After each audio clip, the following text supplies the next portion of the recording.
अस्सलामुअलैकुम नाजरीन। Drama serial क़यामत की नेक्स्ट इंटरेस्टिंग सी एपिसोड में आप देखेंगे कि जैसे कि इफ्रा अपनी बहन के साथ की गई ज्यादतियों का बदला लेके रहेगी, तो जिसके बाद राशिद इफ्रा से बात करने लगता है और इफ्रा से कहता है कि तुम मेरे पास नहीं आके बैठती।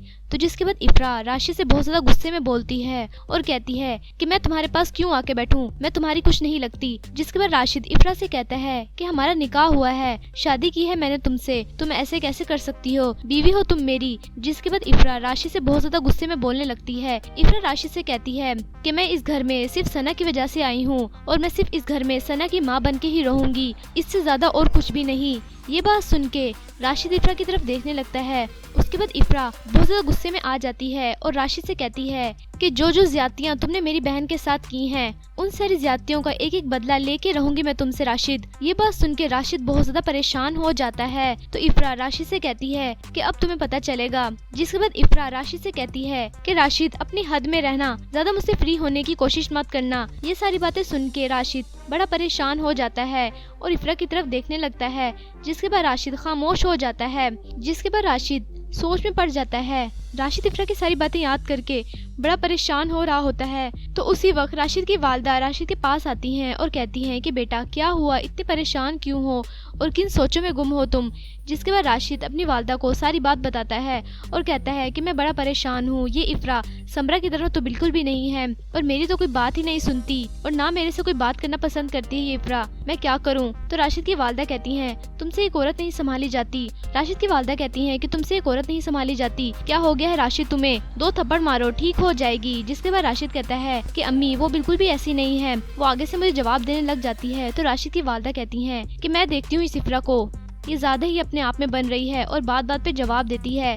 तो राशिद की वालदा कहती हैं कि तुम फिक्र नहीं करो राशिद, मैं इसको सीधा करती हूँ। जिसके बाद राशिद कहता है कि अम्मी वो बहुत अजीब चीज है, शायद वो आपसे भी सीधी ना हो और आपकी भी कोई बात ना माने। तो राशिद की वालदा कहती हैं ऐसे नहीं हो सकता, मेरी बात उसको माननी होगी और अगर नहीं मानेगी तो सारे घर के काम मैं उससे करवाऊंगी और फिर खुद ब खुद ठीक हो जाएगी। जिसके बाद राशिद अपनी वालदा की बातें सुन के खामोश हो जाता है। जिसके बाद नाजरीन आप देखेंगे कि राशिद की वालदा इफ्रा के पास आती हैं और उससे कहती हैं कि तुम्हारे अंदर कोई तमीज नाम की भी चीज है कि नहीं। जिसके बाद इफ्रा कहती है कि मेरे अंदर बहुत तमीज है। उसके बाद राशिद की वालदा कहती हैं कि तुम्हें बात करने की भी कोई तमीज नहीं है क्योंकि तुम्हारा रवैया अपने शोहर के साथ बहुत गलत है। तो इफ्रा गुस्से में आ जाती है और राशिद की वालदा से कहती है कि मैं इस घर में सिर्फ सना के लिए लाई गई हूँ और मेरी मजबूरी से ज्यादा फायदा उठाने की कोशिश मत कीजिएगा। जिसके बाद राशिद की वालदा गुस्से में आ जाती है और इफ्रा को थप्पड़ मारने लगती हैं। जिसके बाद इफ्रा उनका हाथ पकड़ लेती है और कहती है कि ताई अम्मी हरगिज़ ऐसा करने की कोशिश मत कीजिएगा, मैं समरा नहीं हूँ बल्कि मैं इफ्रा हूँ और मुझे बात करने का भी अच्छे तरीके से पता है, बल्कि आपको सोचना चाहिए कि आप किस तरह से बात करती हैं।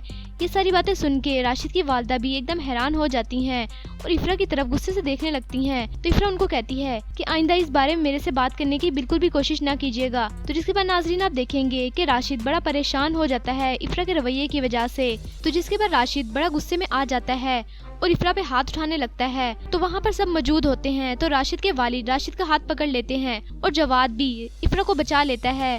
तो इफ्रा राशिद को सुनाती है और कहती है बाकी तो तुम में कोई मर्दों वाली बात नहीं है, बस तुम्हें हाथ उठाना ही आता है औरतों पे और जुल्म करना ही आता है, तुमसे मुझे यही उम्मीद थी। ये बात कहते हुए इफ्रा राशिद पे गुस्से होने लगती है। तो राशिद को और ज्यादा गुस्सा आने लग जाता है। जिसके बाद राशिद इफ्रा से कहता है कि मैं तुम्हें ठीक कर दूंगा। ये बातें सुन के जवाद कहता है इफ्रा से कि आप यहाँ से चली जाएं। जिसके बाद राशिद के वालिद राशिद को समझाते हैं और कहते हैं कि क्या हो गया है राशिद तुम्हें। तो जिसके बाद नाजरीन आप देखेंगे कि इफ्रा सबको सबक सिखा के रहेगी। तो दूसरी तरफ जवाद बड़ा दुखी है क्योंकि वो सोच रहा है कि मुझे इफ्रा के साथ ऐसा नहीं करना चाहिए था, मुझे इफ्रा की शादी राशिद भाई के साथ बिल्कुल भी नहीं करवानी चाहिए थी क्योंकि इफ्रा मेरी मोहब्बत थी और मैंने अपनी मोहब्बत को राशिद के हाथ में दे दिया है। जिसके बाद जवाद बहुत ज्यादा दुखी हो जाता है और परेशान हो जाता है। तो ये कुछ सीन थे जो कि आप आने वाले एपिसोड में देखेंगे। वीडियो अच्छी लगी तो प्लीज़ लाइक करें और मेरा चैनल सुपर ड्रामा रिव्यू को आपने लाजमी सब्सक्राइब करना है और बेल आइकन को प्रेस करना है ताकि आपको हर नए आने वाले लेटेस्ट ड्रामे के रिव्यूज़ मिलते रहें। तब तक के लिए अल्लाह हाफिज़।